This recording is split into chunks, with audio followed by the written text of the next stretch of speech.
long before Indiana had borders. Long before towns, roads, or written history, this land already had stories. Not legends meant to entertain, but warnings, memories, and explanations for strange things. The first people to live here told stories about monsters that lived in the water, things that watched from the woods, and what happened when sacred land was disturbed and dishonored. Skeptics call it superstition, while others say they can feel it. The native people of Indiana may be gone, but the mysterious things they spoke about have never left.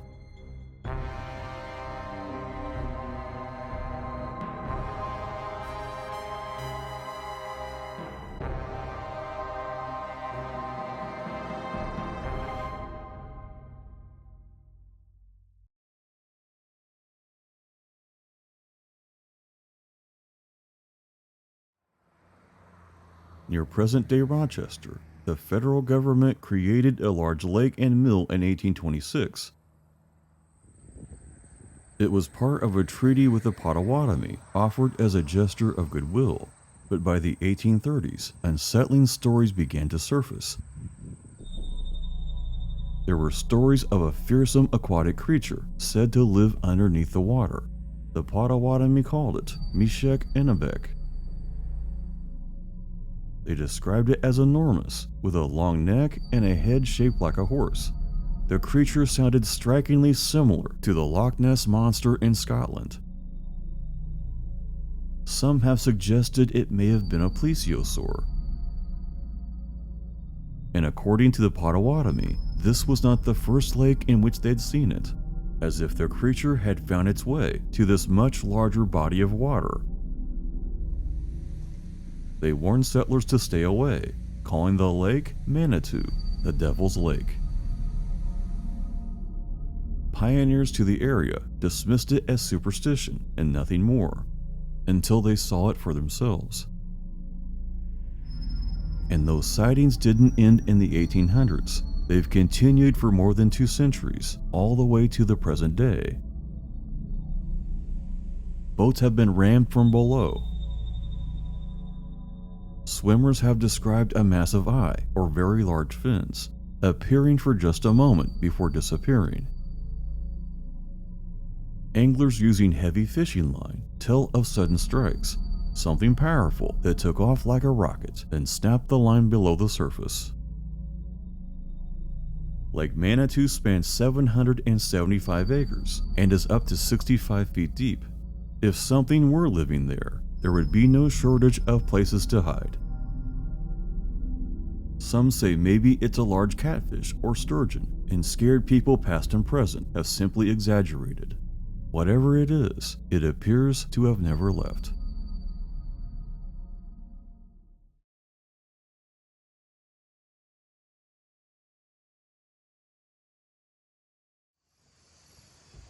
The Miami Indians have long occupied Peru, Indiana, along the Mississippi River.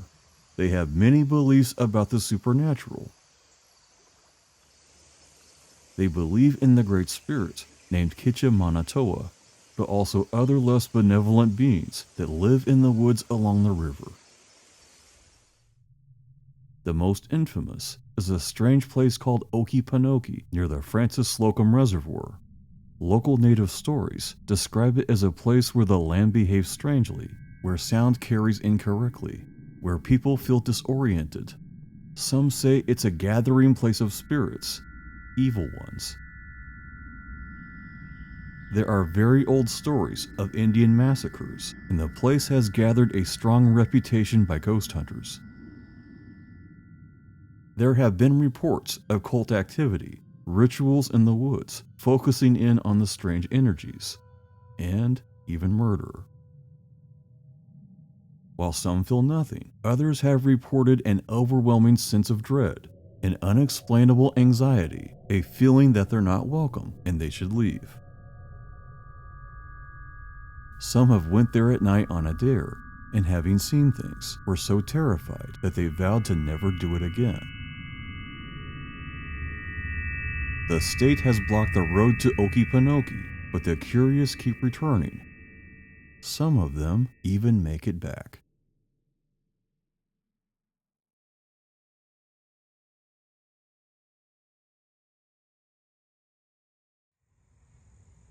At Mounds State Park near Anderson, ancient earthworks rise from the forest floor.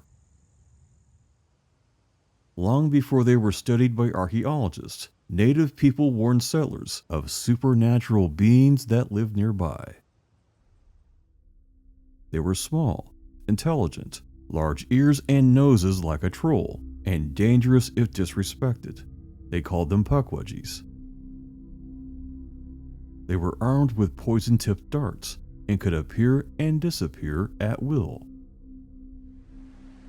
They would lure people off trails and push them over the ravine or into the White River, just because. The mounds were not playgrounds, they were sacred.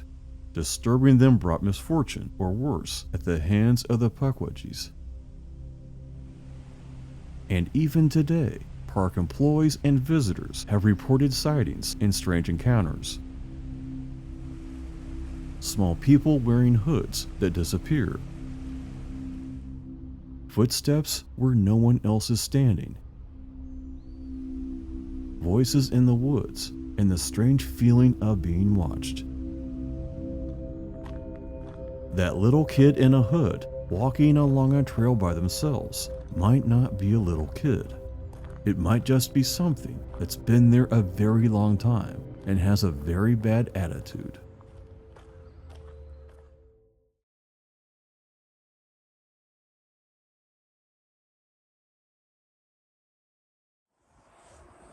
Just east of Anderson is a quiet place called Camp Chesterfield.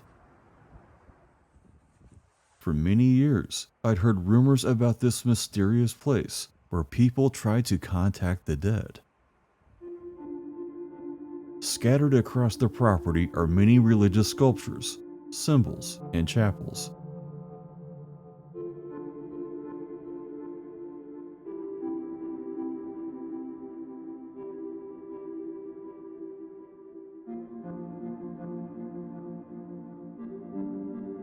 Giving the casual visitor the feeling that something unseen is at work here.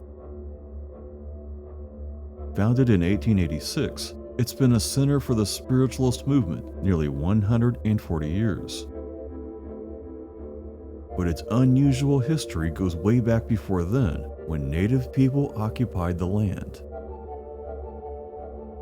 Near the back of the property, not far from the White River, which also passes by Mounds State Park, native people considered it a holy place. A place where they could feel unusual spiritual energy. The spiritualists themselves call it the Vortex and have put up monuments to honor its ancestry and unseen power. Some claim that they can feel this energy and often attribute it to ley lines across the planet. These invisible lines allegedly connect to other mysterious places, such as the pyramids, Stonehenge, and Göbekli Tepe. Native people believed that this small section of land was something extraordinary, and people after them have too. Time may pass, but some things never go away.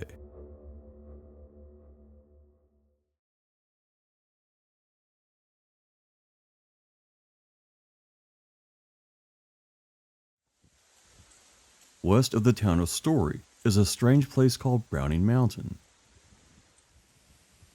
Since its description by Indiana state geologists in the 1870s, people have called it the Hoosier Stonehenge due to what looks like very large limestone columns. Native people call the site sacred, a place where the ancestors dwell. Many will say a prayer and leave an offering before climbing it. They believe that something very supernatural is happening there. For a fact, people have experienced many strange things that were difficult to explain, even up to the present day. Two young men climbed to the top of Browning Mountain, to see what others were talking about, intrigued by hearing about the large stones and supernatural stories. They thought it was just superstition, but their day had yet to unfold. They were the only two people on Browning Mountain with no cars at the base. But when they turned around, they saw an elderly native man sitting on one of the stones. He seemed to have appeared from nowhere. He looked up at the sky and calmly said, "Looks like rain." Despite being a sunny day, the two men were suddenly drenched with a heavy downpour. The old man was gone, as if he'd never been there, and the two men struggled to get off Browning Mountain. The site has been a favorite spot for ghost hunters who bring special equipment to get readings, but those that can feel things don't need anything to know what's there.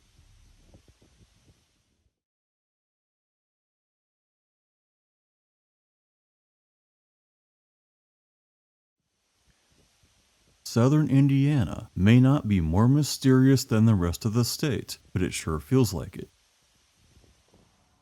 You'll find the tallest hills in the state,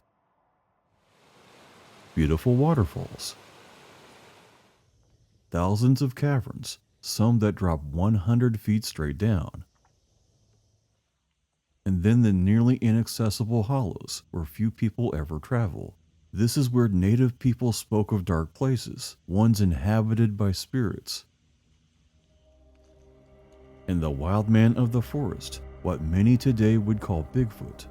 He was much taller and stronger than a normal man, completely covered with hair, and could run and disappear in the blink of an eye. For families that have lived in southern Indiana's woods for generations, it's not superstition. They've heard unusual sounds in the night that don't belong to any known creature. A bucket of apples collected from the tree, stolen under the cover of darkness. And sometimes, unsettling face-to-face encounters.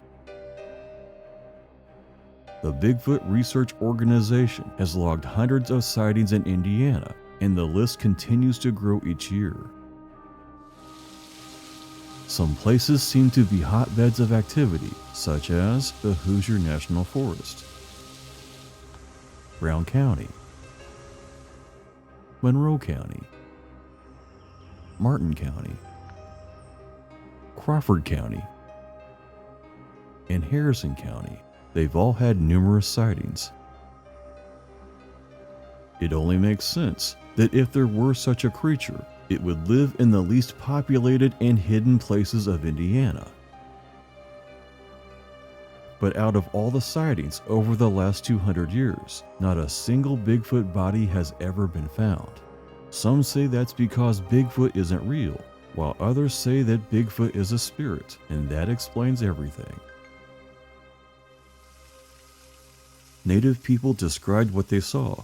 Skeptics need concrete proof. Others know what they've experienced. But the thing about a legend is that it outlives skeptics and believers alike. Whenever I've hiked alone in Indiana's forest, I've always felt at peace, even at the ancient places where people's dogs refuse to go. But it's never felt like I was truly alone, especially miles from the trailhead, where the woods are so still you can hear a single stick snap from far away. I walk softly and hardly speak a word, enjoying the moments that I have. I treat my life and the land like a temporary gift, because that's exactly what it is. Maybe that's the lesson behind all of these stories of strange energies, spirits, and scary creatures. Not that something or someone is watching us, but that we behave as if they are, leaving the beautiful places exactly like we found them. And if it takes a scary legend to make people think about what they're doing, or even develop a conscience, I'm not against it.